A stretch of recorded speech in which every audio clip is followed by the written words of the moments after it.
With that, I'd like to introduce our Councilwoman, Wendy Greuel.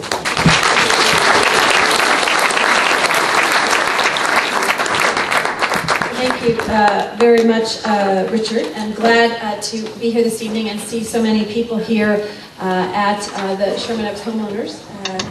After all those presentations, I don't know what I have to say. You know, they kind of outlined a lot of things, but I do want to say on Mazarinos, I just heard, and so when the day you reopen, you tell us, and we're going to send everyone there, and I'll announce it on Channel 35 in council chambers and get everyone back. So I just and I think she might have left, but I do want to give a real quick political plug for Tamar Gallatin, because as a parent of a 3, and as he says, 3 3/4-year-old son who's going to go to public school, she's going to be someone who is going to fight for our community and our neighborhoods. And many of you, not stereotyping here, but I know many of you don't have young kids that are here, but you have grandchildren. And you also know that if we don't provide our kids with an education and opportunity, gang violence increases, all of that, and we should care. And so we anticipate a very, very low turnout on May 15th. No matter how you vote, you should go and vote on May 15th. It's very, very important, so I want you to be there. Glad to be here at Soha, as always. It is one of the most active groups. One of the best, I guess, I don't know if this is you can even say this as a word, but nudgers, as far as issues that are important.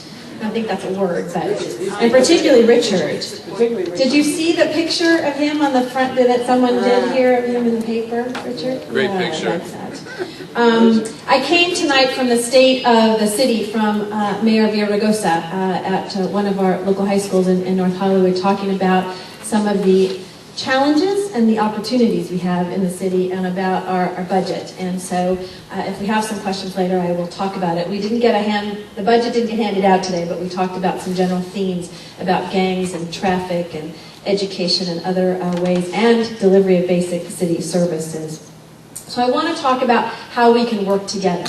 And one of the things I hope Ellen and Nancy, who I deal with most on issues, they know that even though we may battle and fight on certain things, they know that we can work together and that we can work on community issues, and that they have the best interest of the community at heart, and you know that I do as well, and that what we can do to preserve our quality of life.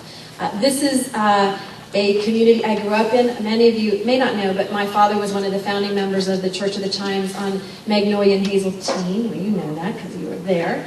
You weren't a founder, but and my son has his first T-ball game on Saturday at the Sherman Oaks Park over here, which is going to be great. So we'll be taking lots of pictures. But this is our community, goes to the Sherman Oaks Nursery School at the corner, and this is our neighborhood, and that working together is critically important to ensure, again, as we mentioned, the quality of life. Now, Richard said I could solve all the transportation problems, and I kind of feel like Ken Gersten, wherever he went in the back, which is, I don't know if that was a curse by being chair of that or not, of chair of transportation, but it is one of the most important issues facing our city.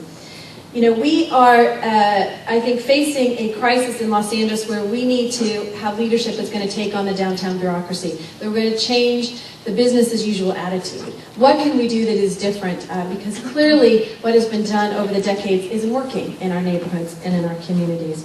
And so we must look at addressing the issues of our schools and education and our public safety, and I want to thank both of our officers for being here this evening. I want to talk briefly about some of the things I'm doing, and then talk specifically about the projects that I know you're all here to listen to and find out about what we can do together.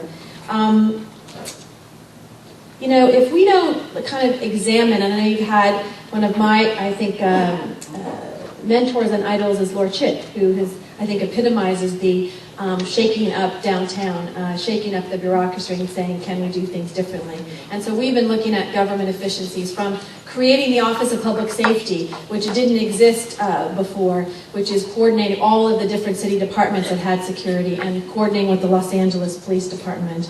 Also, and I know I've talked about this before, which is creating the Waste, Fraud, and Abuse Unit. We worked closely with Councilmember Weiss and Laura Chick and the mayor, and doing that within the controller's office. Also, getting new revenue sources. advertising on city vehicles are buses. I was told by our DOT that if we put advertising on the back of the buses, which are just, the hardware is already there, that people wouldn't ride our dash buses or our commuter express if I put advertising. And I said, I think people will still ride the bus if it is not a wrap around the whole bus. And in fact, we have close to $750,000 that we've gotten this year that because of that revenue that we've had for the advertising in the back of the buses. And so we need to think of things differently. And the Department of Transportation actually recognized and said to me, we were wrong. I like that when they say that to me. If you see, and today, we talked about, and I'll mention it when I talk about transportation, and challenging our departments to do the right thing.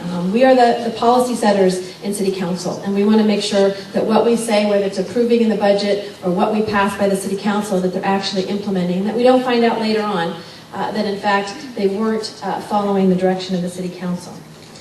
One of the things that is most important is keeping our community safe. And although, crime in Los Angeles is down in the city, it rose in the San Fernando Valley in gang violence. It's overall, crime is down in the valley, but it rose by close to 43% in the San Fernando Valley in gang violence. In my district alone, we had a 300% increase in graffiti removal. And we all know that that is the pathway sometimes to people getting involved in gangs. And so we held in our community at Grant High School, some of you were there, a public forum, a public safety forum, to talk about how we can take our communities back and how we can play a role and not feel helpless and hopeless about those communities. And so we're going to have a community-wide effort where we are going to have Operation Days where we go out and actually paint out graffiti and identify some of the problem areas, find those abandoned cars, find those places where people have put bulky items, which can sometimes be the beginning of some of the challenges we face in our neighborhood. And so we're going to have a multi-tiered plan to look at public safety. Also, we are going to increase our neighborhood watch programs and adopt a wall programs and community CompStat meetings with the Los Angeles Police Department, where you can participate just like our LAPD officers and hear where some of the crime is happening, where some of the problems are, and that we can work together to address it. But it is most important that all of you get involved. This is something I know that Los Angeles Police Department will tell you. We need your eyes and ears. And many of you have been helpful in doing that. And again, Soha and the Sherman Oaks community have led the way in making sure that you're part of the solution to those problems. Now, the biggest issue is traffic. It's traffic, traffic, traffic. No matter where you are, no matter what you talk about, whether it's a planning issue, and traffic seems to be worse on the weekends. How many of you think it's worse sometimes on the weekends? I know I do, because you're not expecting it sometimes. You expect it in the morning and you expect it at the time in which you are coming home from work. But interestingly enough, in a recent study that we looked at, people feel traffic is the biggest issue, but they're unwilling to change their behaviors on traffic. And I did an interesting thing. I take the subway, try to, once a week, which is a little challenging with my schedule and a 3-year-old. But I also ask that my staff take public transportation once a week.